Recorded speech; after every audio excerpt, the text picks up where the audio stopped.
My name is Caleb Taylor, and I'm one of the hosts here at Thrive 15, and I'm sitting down with Clay Clark today, CEO and visioneer of Thrive15.com. We're going to dive deeper into this wonderful, beautiful topic of taxes and make sure you understand where your money's going so that you can better control it. Now remember, here at Thrive15.com, we believe that knowledge without application is completely meaningless. So you have to continually ask yourself, what can I learn and apply in my business and my life today? If not, this episode could be more meaningless than the first episode of Star Wars.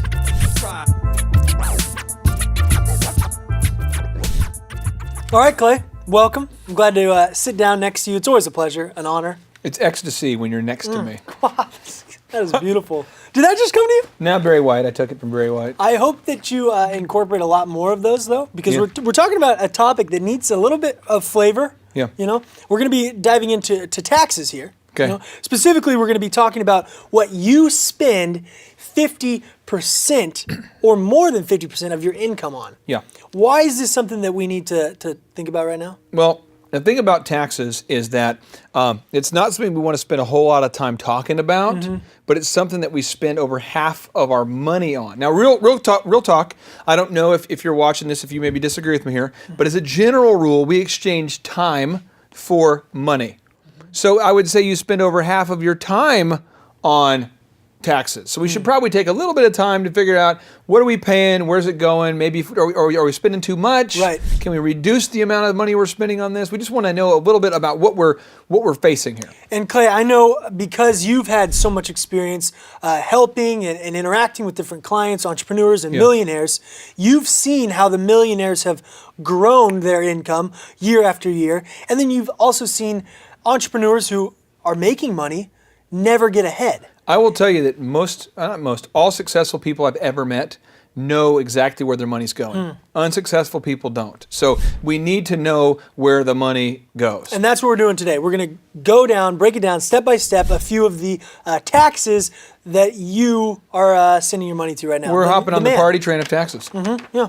All right, so Clay, let's walk us through the first one here, okay? Okay. The first one I want you to touch on, just briefly, is the federal taxes. I'm going to go ahead and hop in my super diagram here, because this is big stuff here. And I think you can have, some of the, we can throw the percentages on the board. Yeah. What we're going to do is I'm going to just start off by drawing the great, United States. This is San Diego, kind of where you're from a little bit. It's beautiful. Then you go here. This is like the Texas has that little jot right there. And then we get into Florida, Florida, bam, right there. We move up here. We get Florida got kind of weird. Yeah, we get over here, and I don't know. There's a Great Lake or two, and then you kind of like that. That's beautiful. Yeah, it's huge. Now the thing is, to protect this place, to keep our country free, we have to pay some things called federal taxes, okay? Right. Now, I don't think anybody watching this is upset knowing that our country is safe. Right. Or no matter what country you're in, you probably want to make sure your country's safe. Right. Now, as a general rule, though, in America, right now, if you're making between $35,000 and $100,000 a year, roughly, don't Google it and get all upset. We'll put the actual numbers on the screen here. Don't get free. We're going to pay about 25% of our income is going to go right off the top here. 25% is going to go to federal taxes, okay? 25%, 1/4 of our big income pie. And you're saying most entrepreneurs are budgeting for that money that's coming in, but they're not really budgeting for the money that stays in? Okay, here's the big jump. If you're working at Super Target right now, you're probably going to make $10. Let's say you're making $10 an hour. When I worked at Target, I made $10 an hour. Yeah. Well, they take out the money for you out of your check, and you get like $7.50. Once you're an entrepreneur, you get a check for $10. Because the customer writes you a check for $10. Right. So if you're not careful, you go out and spend it. Now you owe back taxes.